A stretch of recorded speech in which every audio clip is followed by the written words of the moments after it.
السلام علیکم ورحمۃ اللہ وبرکاتہ۔ محترم سامعین کرام، اللہ تبارک و تعالیٰ نے قرآن مجید میں علماء کرام کی تعریف کرتے ہوئے فرمایا، انما یخشی اللہ من عبادہ العلماء۔ اللہ کے بندوں میں اللہ سے ڈرنے والے علماء ہیں، یعنی اہل علم۔ تفسیر کی کسی بھی کتاب میں آپ دیکھ لیں، یہی ترجمہ ملے گا۔ کسی بھی مفسر نے منفی انداز میں اس آیت کا ترجمہ نہیں کیا ہے سوائے مولوی سعد کاندھلوی صاحب کے۔ انہوں نے اس آیت کے ترجمے کو منفی انداز میں عوام کے سامنے پیش کیا ہے، اور لفظی ترجمہ بھی وہ نہیں ہو سکتا جو مولوی سعد کاندھلوی صاحب بیان کر رہے ہیں۔ مولوی سعد کاندھلوی صاحب اپنے مزاج اور اپنے مطلب کے مطابق قرآن کی آیت کا ترجمہ کر رہے ہیں۔ اسی کو تفسیر بالرائے کہتے ہیں کہ قرآن کچھ اور کہنا چاہتا ہے اور آپ کچھ اور کہہ رہے ہیں۔ آپ خود سن لیں۔ قرآن میں کہہ رہا ہے عالم نہیں کہہ سکتے جن کے دل میں اللہ کا خوف نہ ہو۔ اسی طرح ہے نا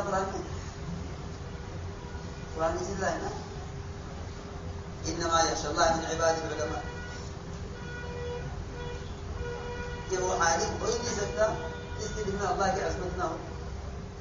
دوستو، مولوی سعد صاحب تو اس طرح منفی انداز میں تبصرہ فرما رہے ہیں کہ گویا سارے دلوں کے حال یہ جانتے ہیں کہ کس کے دل میں، کس عالم کے دل میں اللہ کا خوف ہے، کس عالم کے دل میں اللہ کا خوف ہے، اور تاثر یہ دے رہے ہیں کہ کسی بھی عالم کے دل میں اللہ کا خوف نہیں ہے، لہذا کوئی عالم ہے ہی نہیں۔ جبکہ خود آپ کا عالم یہ ہے کہ ایک آیت کے مثبت ترجمے کو منفی انداز میں پیش کرتے ہوئے آپ کو اللہ سے خوف نہیں ہوتا۔ اسی طرح ایک اور خطاب کرتے ہوئے یہ کہتے ہیں کہ تم سب کو جاہل علماء نے جہالت میں ڈالا ہوا ہے، میرے نزدیک تم سب جاہل علماء ہو، جاہل علماء۔ 2-3 دفعہ انہوں نے یہ کہا ہے، آپ خود سن لیں۔ تمہیں سب کو جاہل علماء نے جہالت میں ڈالا ہوا ہے، سب جاہل علماء میرے نزدیک، سب جاہل علماء۔ یہ سمجھتے ہیں ہم کتابیں پڑھ کے عالم بن گئے، نہیں، وہ تو عالم ہے ہی نہیں جس کے دل میں اللہ کے کلام کی عظمت نہ ہو، وہ عالم ہو ہی نہیں سکتا۔ قرآن نے تو انکار کر دیا۔ سنا آپ نے؟ کہتے ہیں قرآن نے انکار کر دیا، جبکہ وہاں انکار کی کوئی بات ہی نہیں ہے۔ وہاں تو تعریف ہے علماء کی کہ یہ علماء ہی ہیں جو اللہ سے ڈرتے ہیں، لیکن آپ کا وہ بیان ہی کیا جس میں علماء اور عوام کے درمیان دوریاں پیدا نہ ہوں۔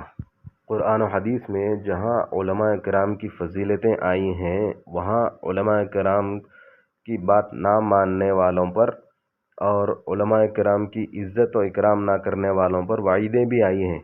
الغرض سعد صاحب کی باتوں سے یہی نتیجہ اخذ کیا جا سکتا ہے کہ اب روئے زمین پر کوئی عالم ہے ہی نہیں جن کے دل میں اللہ کا خوف ہے، کیونکہ سعد صاحب نے علماء کے دلوں میں جھانک لیا ہے اور پتہ لگا لیا ہے کہ علماء کے دلوں میں اللہ کا خوف باقی نہیں رہا، لہٰذا آج سے کسی بھی عالم دین کی بات نہ سنی جائے۔